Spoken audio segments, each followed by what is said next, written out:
मुजफ्फरपुर के लीची बा हो ले लो।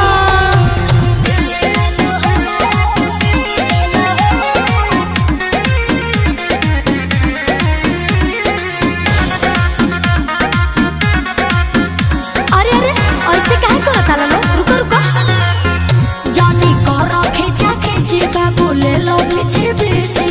अरे छोड़ो छोड़ो दूर मत नो खींचा खींची जानी करो खींचा खींची बाबू ले लो बिछी बिछी।